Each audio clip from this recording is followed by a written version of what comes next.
Rồi tiếp tục. Wow. Mấy anh em đang bắt cầu qua vuông nha các bạn.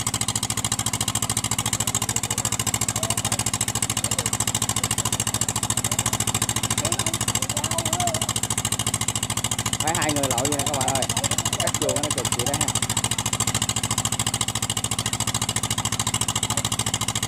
Wow, cái này bắt hơi xéo các bạn. Wow, xéo này căng nha, tại có cái bờ nó hơi nhỏ quá các bạn ơi, để đi xéo buộc phải đi xéo chứ đi ngang lại quay qua không được. Đó, cầu hơi cong này mà đi xéo nữa cũng căng lắm nè.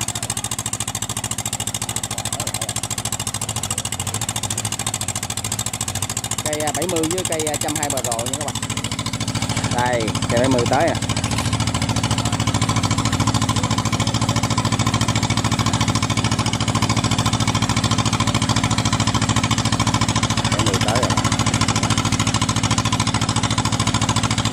Wow, nó là hơi nhỏ à.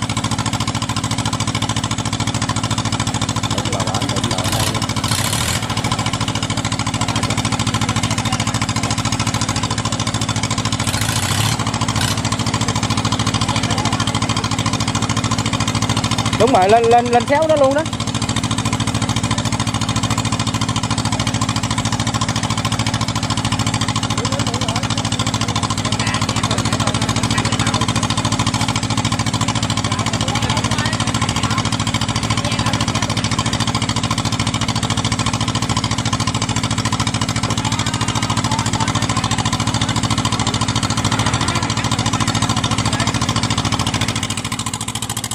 Đã rồi các bạn, chơi bơm nước cái đầu 2 máy à, quá gọn luôn trời, quá im ha, đầu 2 máy xanh giờ luôn trời, quá trời im luôn, đầu máy quá gọn.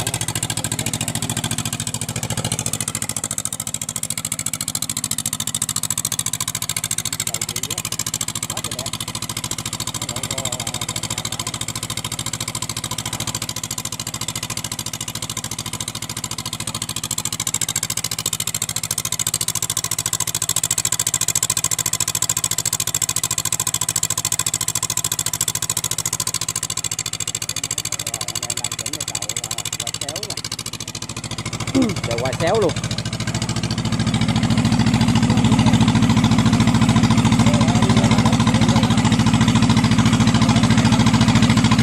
Quá thòn cái vuông không bạn.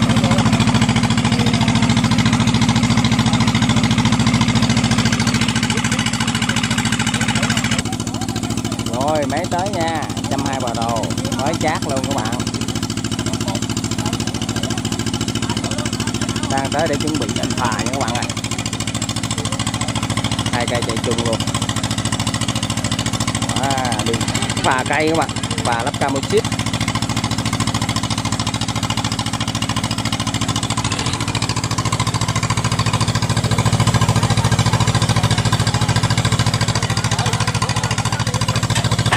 Quất. Rồi, im.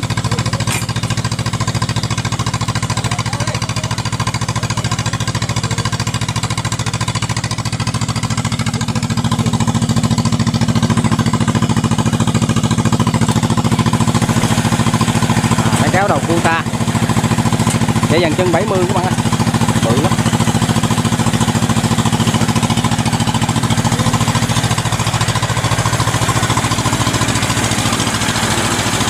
Chơi cây dù luôn nè, quá đã không.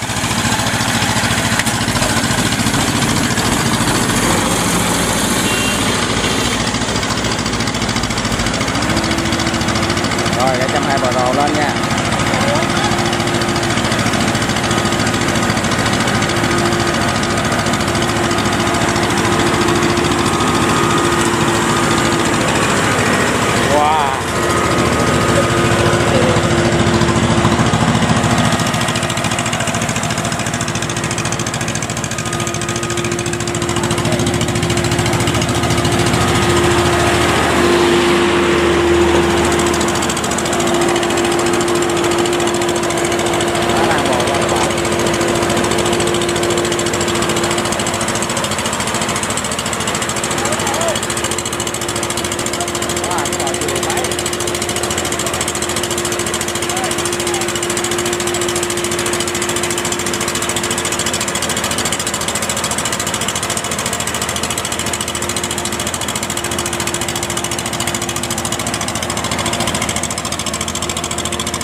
lên một máy nữa.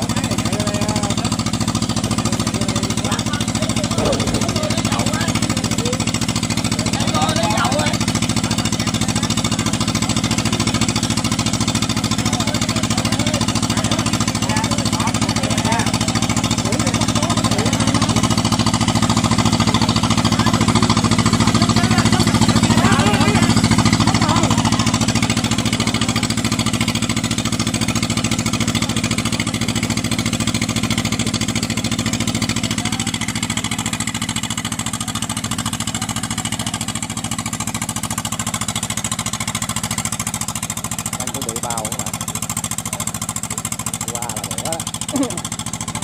Cái rác này nó dài thăm thẳm tới chổng luôn các bạn ơi, quá trời, hết hồn cái dàn lúa luôn,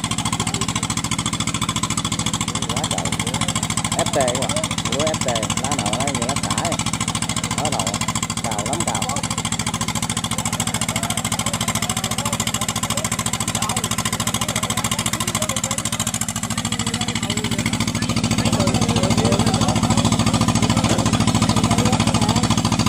Cái cây 70 chuẩn bị lên.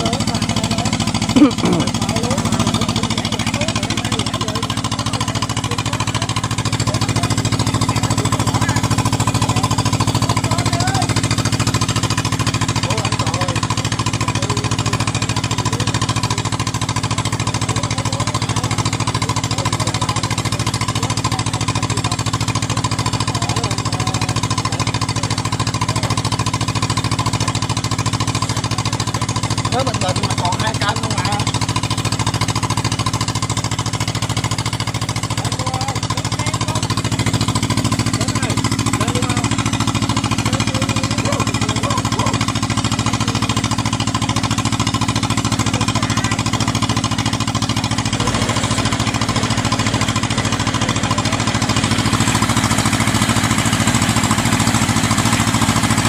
Đầu máy cụ ta hết hồn đá các bạn.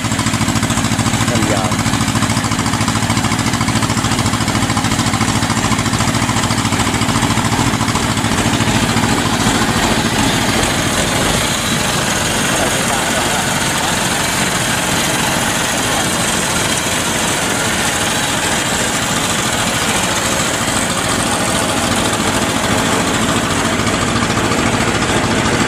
rồi cái cây 70 chuẩn bị lên nha.